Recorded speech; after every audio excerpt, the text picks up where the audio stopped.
Good evening and welcome to Crossroads. There were some tense debates in court this morning. Prosecutors are trying to get a gag order against former President Donald Trump. They argued that a Truth Social post from him stating, "If you go after me, I'm coming after you," was a threat. And so in order to stop further threats, they need to prevent Trump from showing the public evidence of voter fraud that may come out during the trial, obviously. Now, the judge ruled on this, but only partially in favor of the prosecutors. The prosecutors did not get the full gag order they wanted. Instead, they got a limited gag order. Now, if prosecutors now want to stop Trump from publicly discussing evidence that, comes out during the case, including anything relating to the 2020 elections or to January 6th, then prosecutors need to mark the specific information as sensitive. But there's a bit of a process to do that, meaning they won't be able to whip out a marker from their pocket and write sensitive on any document they want. And notably as well, the order goes both ways. Trump's lawyers can also argue whether some information is deemed too sensitive for the public to see. Now, this, of course, is related to Trump's third indictment, the one in Washington, where he pled not guilty to charges that he tried overturning the 2020 election. And the ruling from the judge has so far gone actually a little more favorably than her critics at first expected. At the same time, though, other problems with the case are already emerging. Special counsel Jack Smith, for example, has now admitted that his office used inaccurate information in order to hide one of their warrants on Trump. In other words, they lied, whether knowingly or not, and the judge actually went along with it. Smith's office wanted to get access to Donald Trump's Twitter account, including his deleted posts and his private chats.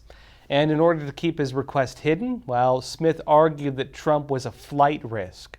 I don't know where Trump would run away to. But that new piece of evidence could prove problematic for Smith as well, since X, known as Twitter, formerly known as Twitter, delayed going along with it. And because of that, X was slapped with a $350,000 fine for contempt of court in the thing that Smith again lied about. The owner of X, Elon Musk, has recently gone on the legal warpath and is looking to sue people who infringe on the rights of users on that platform. In fact, Musk posted a message on X about this just days ago, stating, "If you were unfairly treated by your employer due to posting or liking something on this platform, we will fund your legal bill, no limit. Please let us know." And if Special Counsel Smith used dishonest means, followed by a fine on X, to get evidence that they may not have been entitled to otherwise, Musk may just have another case on his hands as well. And this comes amid other problems being exposed in how the special counsel is operating. The Florida judge overseeing Trump's second indictment, the classified documents one, is asking Smith for answers on why he's been using an out-of-state grand jury to bring charges elsewhere. This may prove some questionably legal issues happening. And Smith is accused of forming a grand jury in Washington and then using that to bring charges in Florida and then keeping the grand jury in place to keep investigating Trump afterwards. Now look, under normal circumstances, the grand jury would be formed in the state where the charges are. So it's really pretty questionable why Smith is trying to keep it all in Washington. Now in other news, imagine this. Imagine when Trump was president, if the Democrats had uncovered millions of dollars in secret payments. Imagine if they'd been taking money from foreign governments, if one of his sons was bringing in clients, calling Trump on the phone, and suggesting he could sell policy using his father. If Democrats had the receipts, had the chats, had emails where they talk about it, if the public knew about it.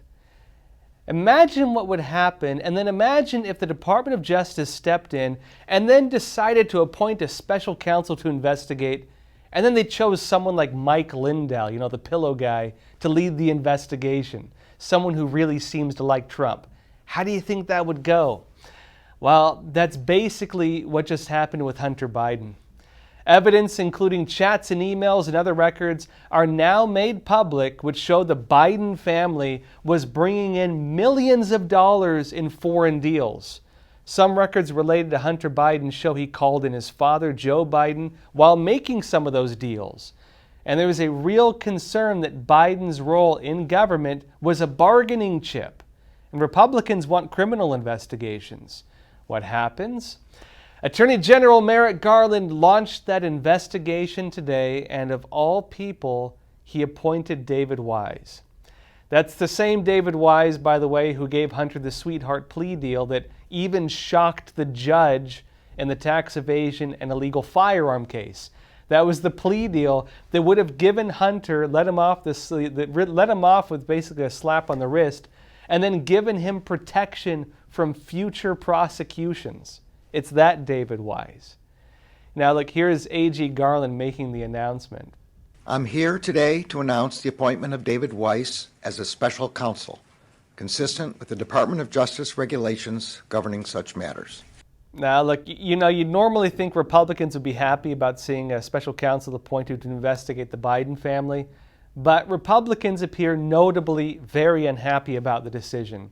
A big concern actually is not only on whether Weiss is going to properly handle the case, but also on whether the special counsel will merely act as a firewall to block other investigations. And also, for House Republicans trying to investigate Hunter, whether they can even continue to investigate the Biden family, if the special counsel, for example, blocks it using the label of an ongoing investigation. Others actually noted something else. Weiss was already on the case investigating Hunter. He was already doing it. So if we're already told that he has the authority to investigate and bring charges, then what difference does it make appointing him as special counsel? What powers does this give him that were not already in place? And this was raised in unanswered questions following AG Garland's announcement. Watch. Thank you. If U.S. Attorney Weiss had the authorities he needed, why does he need to be a special counsel? Do you still have faith in U.S. Attorney Weiss after the deal fell apart? There are some other problems as well. Benjamin Weingarten at Real Clear Investigations noted another oddity in the appointment. David Weiss is a United States attorney. He has a U.S. government position. And as the law states in the U.S., defining the qualifications of that role, again, as a special counsel, it's legally required in the exact wording of the law that the special counsel shall be selected from outside the United States government, not a U.S. government employee, in other words. Now, Republicans, including House Speaker McCarthy, are now saying that they will not let the new special counsel block their own investigations. But really, for many, the appointment is being seen as less of an investigation and a lot more of a cover-up. Well, everyone, that's all for YouTube. For the rest of this episode, join us on Epoch TV, EpochTV.com. There's some really serious stuff I want to show you, but I cannot show you on YouTube. We just released a big special feature on J6. I can't even talk about it fully on YouTube. They will give me a strike. We're going to be talking about secret virus laboratories found in California being tied to China. Dr. Anthony Fauci possibly facing criminal charges recommended right now, and why there are some concerns of whether that's going to happen or not. We'll talk about how mothers in the U.S. are being used as surrogates for an unregulated baby industry, with kids being sent to China, some of them completely untracked, completely unknown, and allegedly when people are going to have babies made through these facilities, they're making other ones and doing other things with them we don't even know. I can't tell you about half of this on YouTube because they will give me strikes for it. So join us on Epoch TV, where we can speak freely, where we can actually report the news and escape censorship. Join us again, Epoch TV, link in the description. I'll see you there. People from 160 countries illegally cross the U.S.-Mexico border and give themselves up to Border Patrol. But what about the ones who evade Border Patrol? These are known as the gotaways. You can safely assume that anybody that went through the extra effort to avoid U.S. Border Patrol was not an asylum seeker by default. It may not be today, it may not be tomorrow, but somewhere down the road, if somebody rapes and kills somebody, and we find out that they came through here on my watch, that's unacceptable. These men had surrounded my house. They were banging on my back door. They were banging on my front door. Can't understand it unless you're out here seeing it every day. 21 dead bodies on the property. Code 3 response. Is it wrong to ask people to come to your front door of your home? Then why would it be wrong to ask people to come to the front door of our nation? Their primary goal is to circumvent the checkpoints, go undetected. People that do not want to surrender, those are going to be the potential terrorists, the criminals, the real threat to the U.S. We were hoping the federal government would step in and do something, but they didn't. We have no clue who they are or where they're going. That's the scary part.